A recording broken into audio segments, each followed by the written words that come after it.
இன்று கண்ட அவமானம் வென்று தரும் வெகுமானம் வானமே தாழலாம் தாழ்வதில்லை தன்மானம் மேடு பள்ளம் இல்லாமல் வாழ்வில் என்ன சந்தோஷம் பாறைகள் நீங்கினால் ஓடைக்கில்லை சங்கீதம் பொய்மையும் வஞ்சமும் உனது பூர்வீகமே ரத்தமும் வேர்வையும் எனது ராஜாங்கமே எனது நடையில் உனது படைகள் போட்டிப்படுவே அடே நண்பா உண்மை சொல்வே சவால் வேண்டாம் உன்னை வெல்வே வெற்றி நிச்சய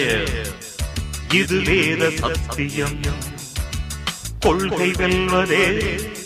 நான் கொண்ட லட்சியம்